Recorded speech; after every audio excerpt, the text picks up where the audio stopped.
What's up, Navigating Academia family? This is your buddy and personal academic mentor, Dr. J. Phoenix Singh, coming at you with another video response. It seems like you guys really are enjoying this series, and so because of that, I'll try to put out at least a few this year. So this one was actually sent to me by one of you guys on Instagram. You wanted me to take a look at it because it seemed to align with some of the things that we talk about on the channel, so I figured that I would check it out. I can tell you guys that it's about a 10-minute video. I watched the first 5 minutes, and I was like blown away by how transparent this professor is. So this is Karen Kelsky. Dude, she's legit. She's very, very good in terms of not just her transparency, but her ability to clearly articulate the current issues within academia and how it is that a lot of people are misled when it comes to what an academic career actually looks like. You guys know me, so I'm like a career academic insofar as over 90 publications, 5 books, full tenured professor. I've gone down that route, right? So I know what I'm talking about when it comes to this kind of stuff. And I can tell you that, yeah, there are definitely some days where I personally feel like there's so much misinformation out there that basically it's almost like a Disney movie glorifies getting higher ed degrees. I think getting higher ed degrees is incredibly important when they are required to be able to have the life that you desire to live, not just financially, but also, if you guys work one-on-one with me in terms of as an academic coach to be able to get into your target programs, you'll know that a question that I usually ask is, if I'm Thanos and I snap my fingers and all of a sudden it's 10 years in the future and you are so happy with your life personally and professionally, what does the average week or even the average day, what does that look like for you, right? And sometimes if we don't do our homework, if we don't do enough background research, what can end up happening is that we come away with the false perception of what our career, or certainly what something like grad school or a postdoc, what it's going to be like. And so this video has a very provocative title, which is called "Academia is a Cult." Right? And I get where they're going with it. Again, do I think that academia is a cult? I personally do not. But again, I think that if you really listen to what Karen is saying in this case, that she's got a lot of great points. Again, I can definitely stand behind her and recommend taking a look at her other content. Now, this specifically is a TEDx video, which was done in Monticello. That said, if you just search her name on YouTube, you'll find a bunch more content, so definitely stand behind her. So without further ado, guys, let's go ahead and let's take a look at some of this video together, okay? And per usual, I'll pause and give you guys my my thoughts as we go along, okay? Here we go.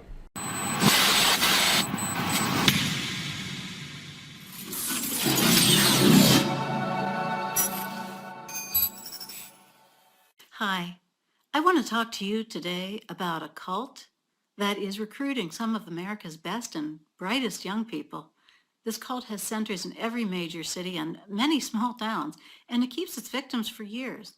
Those who get caught in its clutches end up coming out years later unemployed, deeply in debt, sometimes even homeless and physically.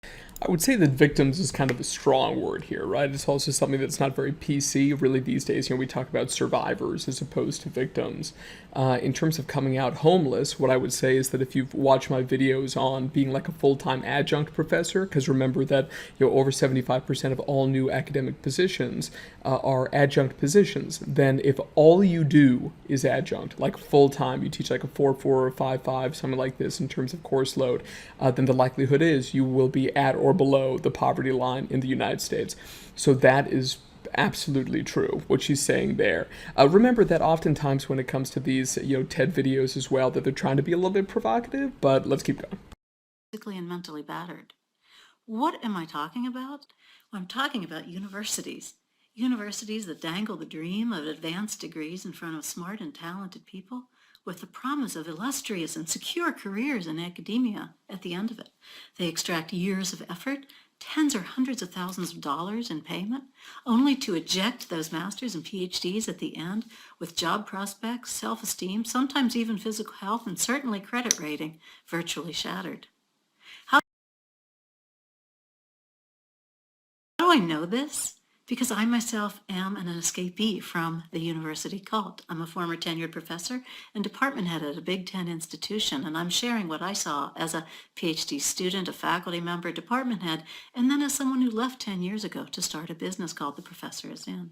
Now, let me hasten to add, when I say universities indoctrinate smart students into a cult, I don't mean the Fox News claim that so-called leftist professors are imposing Marxism, feminism, and Black Lives Matter on our vulnerable youth. No. What I mean is the professors are selling the lie that pursuing an advanced degree will lead to a prestigious and secure academic career. Yeah, I do agree with what Karen's saying there. I do believe that there is kind of a false dream that is sold, that essentially if you end up, getting the degree, that you will have a totally stable and secure job, especially if it's like a research doctorate, and you want to be a full-time academic, that you will get a tenure track position, that the likelihood is exceptionally high that you will get tenure, and then a lot of people believe that tenure will keep them safe. Tenure is something that I talk about in other videos. There's a video on the channel called Does Tenure Really Keep You Safe?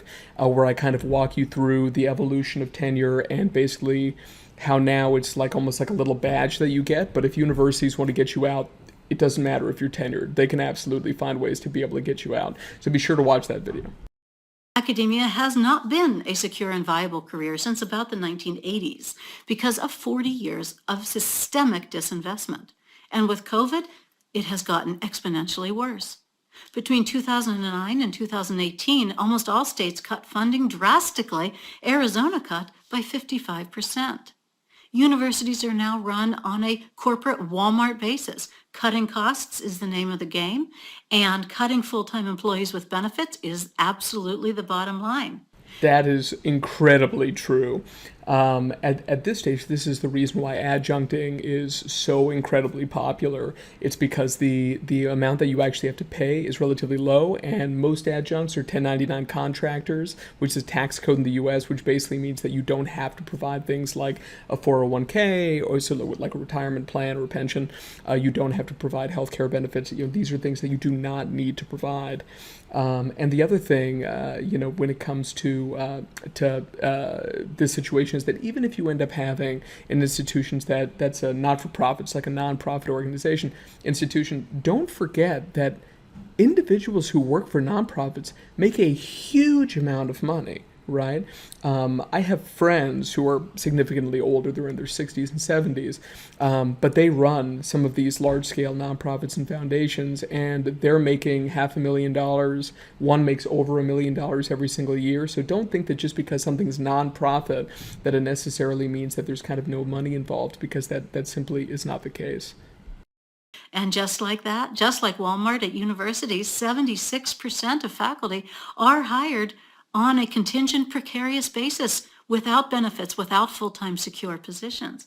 Right now, only 2 to 7% of people entering PhD programs will go on to get a secure tenure track or tenured position. See, that's insane. But keep in mind that, yes, some people do end up going into industry, right? But what I tell people when they use that argument is just multiply the numbers by 10. Okay, so it's like, 2 to 7 percent or whatever, right? So let's just multiply it. Let's just say 20%. Okay, so that means that still 80% of individuals who do not go into industry because they wanted to be in academia in some regard, they're not going to get tenure track positions.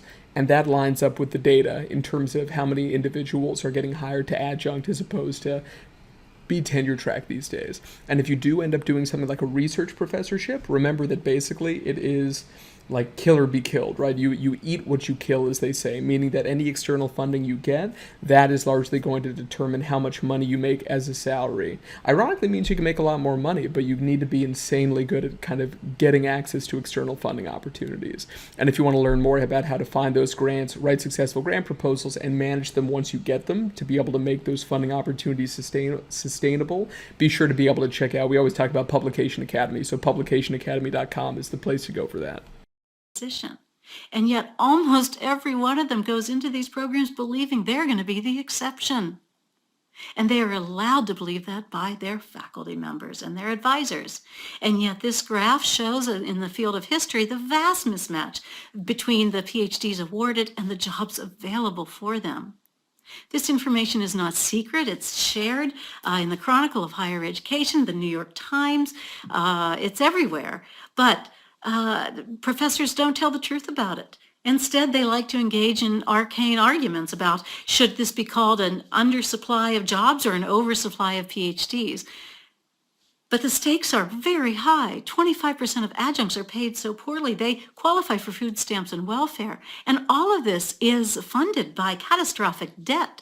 Grad students only constitute 15% of students, but make up 40% of debt. Grad school debt is the fastest growing debt, and 25% borrow more than $100,000. It's crazy, guys, and you guys know that in the behavioral health sciences, if you end up in a program like a PsyD program, for example, you're easily going to be one of those 25%.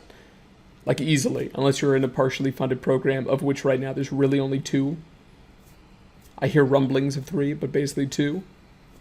You're going to come out with a huge amount of student loan debt, right? So, what she's talking about is correct. It's very unpleasant, guys, just to hear about it. I mean, I remember back when I was applying for grad school, if I had heard about this or watched this video or watched the video that we're watching and all, I'm just being honest with you guys, I would feel like I'm that exception to the rule, right? And that like I'll be the one who is able to get over this, and I'm going to be one of the top professors. I'm going to be one of the top researchers. I'm going to find other ways to make money. I'm going to do consultation. I'm going to find some, blah, blah, blah, blah, blah, whatever it happens to be. But it's so unlikely that we just can't assume it's the case. Just because something is possible does not mean that it's probable. I love that Karen uses so much data. You guys know here on the channel, I'm a huge believer in data-driven stuff. So I love the graphs, and the data here is awesome.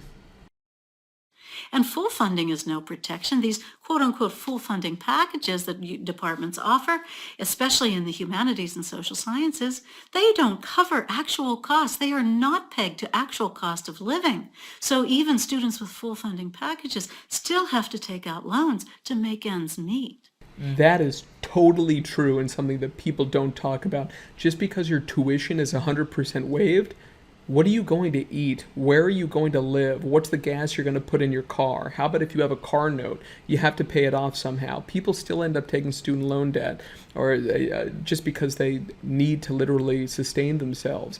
And a lot of programs these days, this is why I'm always telling you guys to take a look at the average and the median length to program completion, because these days, I don't know what's going on. A lot of programs now, instead of it being like, let's say it's a 4-year doctoral program, it ends up being 5 years.